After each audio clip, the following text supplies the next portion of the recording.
Think about this for a second. You grind through a long month at work, flipping burgers or pulling late shifts. One night, an email pops up saying you earned $2,000. You check your bank app and see only $1,456.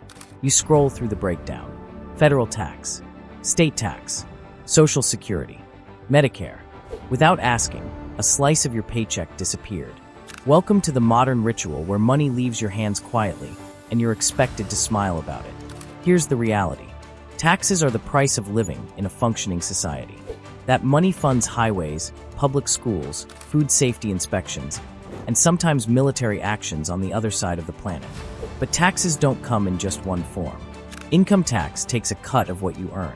Sales tax hits what you spend. Capital gains tax grabs a portion of the money your investments made while you slept. Nearly everyone also pays into Social Security and Medicare. Social Security works like a forced retirement plan. Money is taken now and slowly returned later when you stop working. Medicare, on the other hand, helps cover healthcare costs for older adults and people with serious medical needs. Then comes the fun part, filing taxes. Even though the government already knows what you owe, you're required to calculate it yourself. Get it right, all good. Get it wrong, and penalties show up fast. Some people pay quarterly, others yearly, and a few ignore it completely until they end up as cautionary tales. As frustrating as taxes are, countries with higher tax rates often provide a higher overall quality of life. Now let's talk about banks. You walk inside, hand over your cash, and assume it's being locked away safely somewhere. It feels like your money is sitting in a vault guarded by something mythical. In reality, the moment you deposit it, most of it is gone. Banks don't just store money. They connect savers with borrowers. When you deposit $1,000, the bank keeps only a small portion and lends the rest to someone financing a jet ski or a business idea. This system is called fractional reserve banking. It works because not everyone withdraws all their money at the same time, except when panic hits, like in 2008, when people rushed to pull out their funds and the system nearly collapsed. Banks earn profits by lending your money at higher interest rates than they pay you.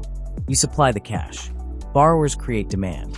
Banks attract deposits because cards are easier than cash, interest pays you for waiting, and your money is far safer in a bank than hidden under a mattress. In the US, deposits are insured up to $250,000 per person, meaning the government steps in if things go wrong. Now let's break down interest. Borrow $1,000 and end up paying back $1,280. That extra amount is interest. It's the fee for using someone else's money. When you borrow, interest is the cost. When you save or lend, interest is the reward. Simple interest adds a flat amount. Compound interest stacks growth on top of growth. Miss a credit card payment at 20%, and suddenly your debt starts multiplying. That small purchase quickly turns into an expensive mistake. On the flip side, compound interest works magic when you're investing. Money growing at 7% a year slowly snowballs. Over time, it doubles, then doubles again. This is why interest quietly drives both debt and wealth.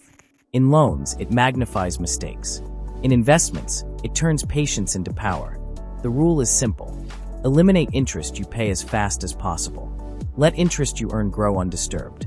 Interest will either drain you or work for you. It depends on which side you're on. Now inflation. You open a bag of chips and notice it's half empty. The price is higher than last time. That's inflation at work. Inflation means money slowly loses buying power. Your cash still exists, but it buys less food, less fuel, and fewer comforts over time. This happens for several reasons. Sometimes too much money chases the same goods. Other times, supply problems raise production costs. Expectations alone can drive prices higher if people rush to buy before prices climb further.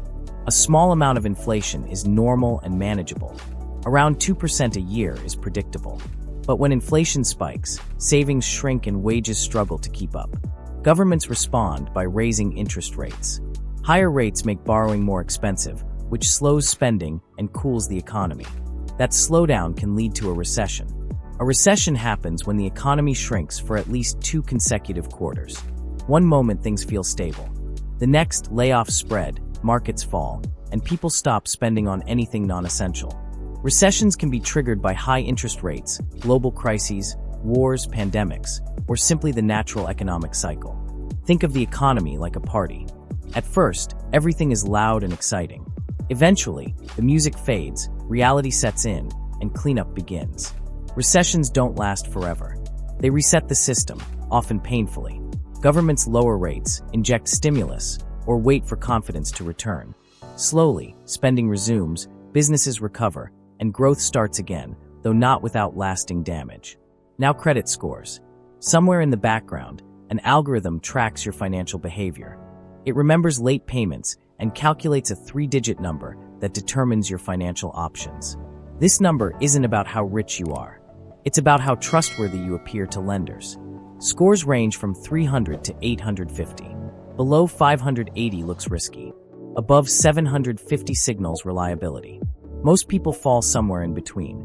Credit scores are based on payment history, credit usage, account age, types of credit, and recent applications. Paying bills on time matters most. Miss payments and your score drops. Treat your credit score like a pet. Ignore it, and it causes problems. Care for it, and it opens doors. Even having no debt can hurt you if you don't have a credit history. The system may be flawed, but learning how it works gives you leverage. Now money itself. Here's the strange part. Currency isn't real in the way people think. Money exists because humans agree it does. A dollar bill has value only because society believes it does. The same logic applies to digital currencies. Governments issue money, central banks manage it, and people exchange it for goods and services. Too much money causes inflation. Too little money causes stagnation.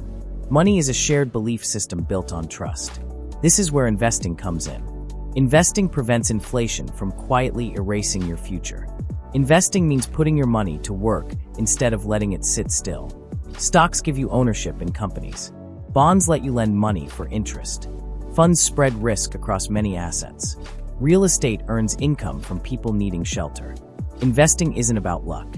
It's about time, patience, and consistency. The biggest risk isn't market drops. It's never investing at all. Now value. A plain rock has little worth. A rare, shiny rock like gold is valued higher because people want it. Value isn't absolute. It's perception. People who create massive value earn massive rewards. Products, skills, and brands command high prices because people believe they're worth it.